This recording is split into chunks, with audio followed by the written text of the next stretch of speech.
So there was a pretty unfortunate and quite frankly controversial appointment that Joe Biden has made, and that is Neera Tanden. Now, Neera Tanden is not liked by progressives because she's essentially the arch enemy of progressives. Neera Tanden's mom explained essentially that she's incredibly loyal to Hillary Clinton because Hillary kind of gave her power. She was like the chair of the CAP organization or whatever that was basically was censoring stories that progressives wanted to post. So, that was the kind of stuff that was going on. But Neera Tanden is not a progressive by any stretch. She's basically a minion of Hillary Clinton. So it was very unfortunate when we found out that Joe Biden intends to nominate Neera Tanden to serve as director of the Office of Management and Budget. So what exactly is the Office of Management and Budget? And this is what makes it even worse, is that the Office of Management and Budget, the director of the OMB, is a pretty huge position. This is a pretty big position. So when it comes to what exactly is this, right? So it says the president's budget, or the budget of the United States government, as is referred to in 31 U.S.C. section 1105A, is a statement of the president's policy priorities and a unified plan for the allocation of federal budgetary resources. The president's budget is a set of recommendations. Congress is not required to adopt the recommendations contained within the president's budget.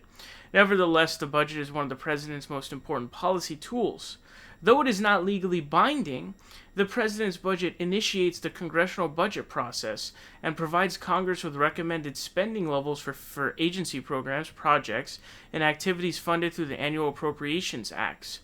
The president's budget also includes budgetary projections based on existing law and provides Congress with estimations of the effects of the president's revenue and direct spending proposals will have on those projections. So this is what, the OMB does, the Office of Management and Budget. They kind of decide on, reporting to the president and really deciding on a president's budget, because who has the power to allocate funding? It's Congress, right? They're the ones who vote on the budget every year. Now, the president will offer their budget to be like, hey, this is what I want you to do. This is my estimations. And that's why usually I think, when that first year that Trump came in, I think like the president's budget gets like one vote or something like that. It's just not something that's approved of, but it's something that the president does to basically be like, this is the direction of the administration. These are my kinds of things that I'm trying to go for. So like a Bernie Sanders would put out a budget that would have like Medicare for all funding in it and things of that nature, tax raises to allocate for that, increasing tax on the wealthy. It's kind of the way the budget would look, right? So it's a pretty huge sort of area, Office of Management and Budget. That's the area where, you come up with this budget, right? That's where you come up with this budget. So it's pretty crazy. David Sirota says, in my opinion, it is not a coincidence that they're putting Neera Tanden, the single biggest, most aggressive Bernie Sanders critic in the United States of America, specifically at OMB, while Sanders is Senate Budget Committee ranking / chair. And I do think that he is correct on this. I do believe that it does not appear to be a coincidence. I think they are doing that on purpose. I can't believe that Neera Tanden, not only that she's being appointed into the administration, but on top of being appointed to the administration, she's given such a powerful, important, and vital role in the administration, director of the OMB. It almost makes me want to vomit. That's how horrible this is. Now, you guys may know who Cenk Uygur is. He's a host.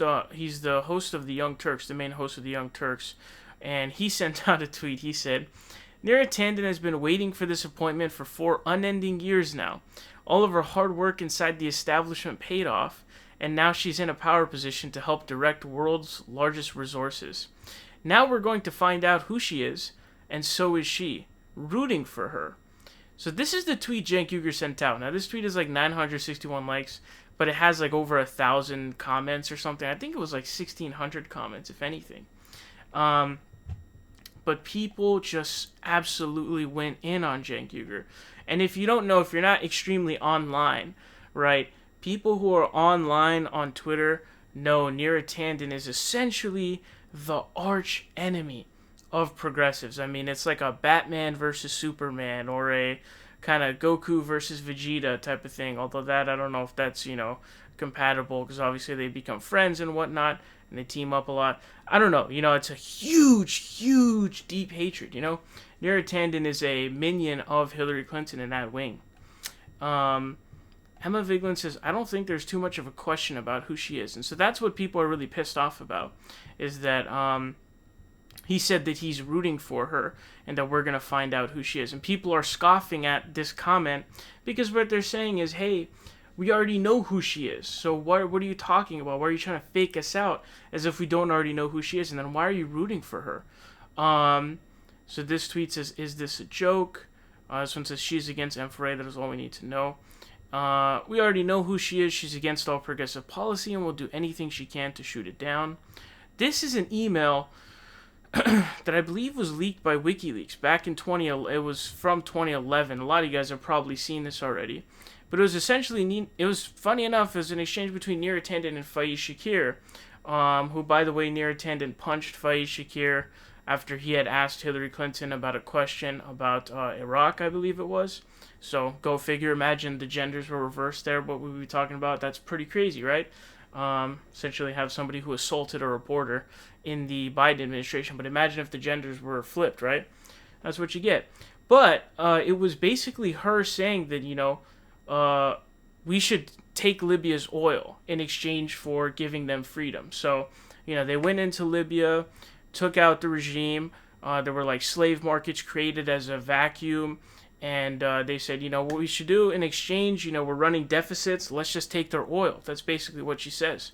And to read you what she says exactly, she said, we have a giant deficit. They have a lot of oil. Most Americans would choose not to engage in the world because of that deficit.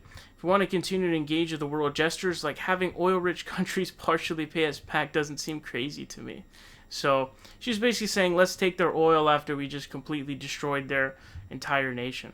Now, this is what's interesting, actually. So people, the thing about Cenk Uygur is, man, everybody hates Cenk. You ever seen, like, Everybody Hates Chris? You can change, like, the intro of that show with Cenk instead of Chris, right? So this tweet says, we already know who she is, Cenk. We also know who you are. And you can see, wait, he's actually a liberal grifter. And you see Cenk here. And then it says, always has been. So there's a lot of progressives who actually view Cenk Uygur as a liberal. Of the likes of Neera Tanden, or just as a complete sellout, essentially, and a liberal. So, Cenk Uygur is enemy number one for the corporate Democrats. He's also enemy number one for Republicans, and he's also not really liked by progressives either. And so you'll see this dynamic happening a lot, where Cenk Uygur will sort of be getting tackled by everybody, Republicans, corporate Democrats, and progressives, really, all at the same time. So he's really in a tough position because it's like everybody hates Cenk, essentially. And so, there's a lot of people who think that he's a liberal grifter, like this guy right here. This tweet says, this dude's worth $5 million. He's just protecting his fellow rich peer. Remember, rich people will stick together to stab poor people in the back. So, I don't know about all that, but you have to say that, I don't know about just protecting his fellow rich peer. That seems like a pretty big, pretty big sort of thing to say. This one just says rooting for her and just a bunch of ha-ha-has. Cenk is a leftist, they said. Rooting for her, why? All she ever did was put progressives down. Another screenshot provided of the Libya email, which I do think is pretty important. This one says maybe you guys can have a fireside chat about how fucking much you hate unions. Now, Neera Tanden also hated unions, so maybe that's something that they're in on. I'm not really sure. A lot of people going in. This one says, what the F is wrong with you? LOL, you really lost your mind these past 4 years. Absolutely worthless. Take the mask all the way off. Cenk, again, another reference to Cenk Uygur being a sellout, right? That's what we see. This one says, Jesus Christ, man. This one says, unfollow, stop following Cenk Uygur. So that means that he's going to unfollow Cenk Uygur unless he didn't actually go through with it. But basically, I don't think you need to see too many tweets that says this tweet is bad. Oh, we know who she is. Have you lost your mind? It's just basically a bunch of people just going in on Cenk Uygur. It is a little bit of a bizarre tweet to send out. I don't know if this is one of those things where it's like, man, I know Neera Tanden is dog shit, but I'm just going to hope and just try to throw some hope out there just because I really want something better. I don't know if it's that or if it's like if I start rooting for her now, I can maybe get some leverage or so. I don't know what he's really going for here. I'm not really sure. One thing is absolutely for certain, though, and that is that, Neera Tanden is a truly devastating pick for Director of Office of Management of Budget. I honestly cannot believe this pick has been made. It's absolutely horrific. It's horrendous. It is devastating. Okay, this is the budget, that's going to be put out. So you essentially have a corporatist in there, which, not too surprised, honestly. I mean, can you really be surprised? No, the answer is no. But I am surprised that it was Neera Tanden of all people, though. It's kind of bizarre. But yeah, she's a piece of shit, obviously. And once again, Cenk Uygur getting attacked by the progressives. You guys have probably seen this episode before because it happens, man. It really does.